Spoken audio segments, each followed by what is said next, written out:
இது பார்த்திங்கன்னா கவர்மெண்ட் மானியத்தில் சொட்டு நீர் பாசனம் போட்டிருக்கிறது. ஸோ 4 அடிக்கு ஒரு லைனு கரும்புக்கு தான் போட்டோம். ஒரு 3 மாதத்துக்கு முன்னாடி வந்து இது ஒரு வீடியோ எடுத்து போட்டேன். ஸோ இப்போ அடுத்தது இது. ஸோ சொட்டு நீரில் போடும்போது பார்த்திங்கன்னா கரும்புக்கு வந்து வேரில் மட்டும்தான் தண்ணி வரும், தண்ணி கிடைக்கும்.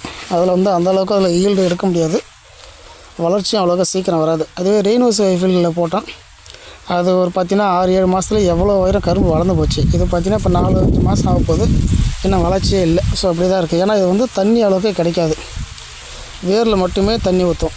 அது ரெயின்வாஷ் பார்த்திங்கன்னா கரும்பு மேலே சோவையில் பட்டு ஃபுல்லாக தண்ணி பெய்யறதுனால நோய் தாக்குறது சுத்தமாக இருக்காது, அப்போ ஈல்டு நல்லா கிடைக்கும்.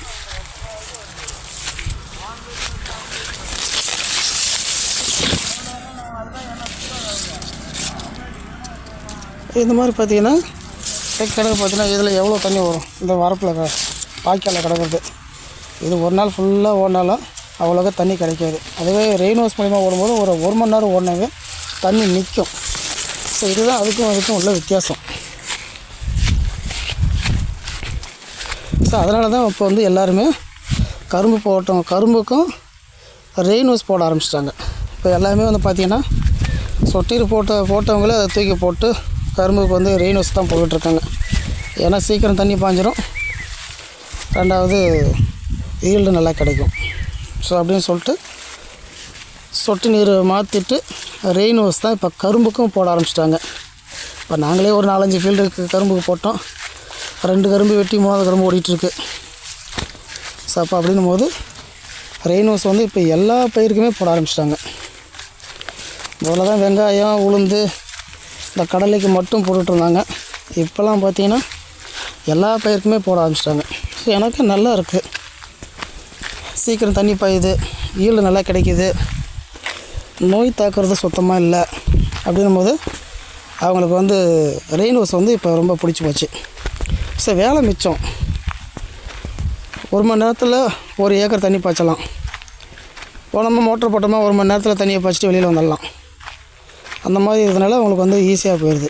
ஸோ அதெல்லாம் வந்து எல்லோருமே இப்போ ரெயின்வாஷ் தான் வாங்கிட்டுருக்காங்க.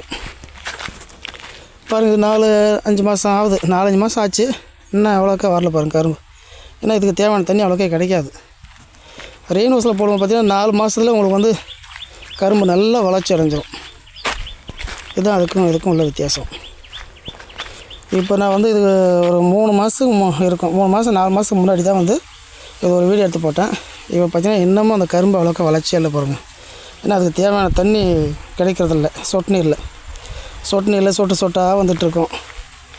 ஒரு நாள் ஃபுல்லாக ஓடினாலும் தண்ணி நிற்காது, அது பாட்டுக்கு அப்படியே சொட்டு சொட்டாக ஊற மண் இழுத்துக்கும், மண்ணுக்குள்ளே போயிடும். எவ்வளோ நாள் ஒரு நாள் ஃபுல்லாக ஓடினா கூட தண்ணி நிற்காது. ஆனால் ரெயின்வாஷில் 1 மணி நேரம் ஓடினாவே தண்ணி நிற்கும். அதனால தான் ரெயின்வாஷ் எல்லோரும் விரும்புகிறது. ரெயின்வாஷ் மூலயமா போடும்போது அவங்களுக்கு ஈல்டு நல்லா கிடைக்குது. பாருங்கள், ஒரு 1 2 3 4 கரும்பு தான் வந்துருக்குது. ஒரு கரும்பில் 4 மாதத்துக்கு மேலே ஆச்சு, 4 கன்று தான் கரும்பே வந்துருக்குது. இதே ரெயின்வாஷில் போடும்போது பார்த்திங்கன்னா அவங்களுக்கு 4 மாதத்தில் கிட்டத்தட்ட 10 புல்லுக்கு மேலே வந்துடும், 10 கணுக்கு மேலே வந்துடும். ஏன்னா அதுக்கு தேவையான தண்ணி, நிறைய தண்ணி அதுக்கு கிடைக்கும். தண்ணி தான் பிரச்சனை. அதுக்கு தேவையானது தண்ணி கரெக்டாக இருந்துச்சுன்னா நல்ல ஒரு வளர்ச்சி வரும். தண்ணியே இல்லாமல் பயிர் பண்ணி என்ன பண்ணுறது?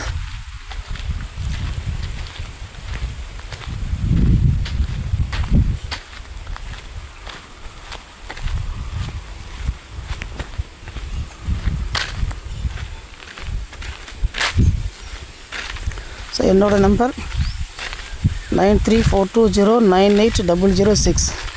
ஸோ இந்த நம்பருக்கு கால் பண்ணுங்கள். உங்களுக்கு சொட்டு நீர் பாசனம், ரெயின்வாஷ், ஸோ என்ன தேவையோ எல்லாமே நம்மக்கிட்ட கிடைக்கும். ஸோ நன்றி, வணக்கம்.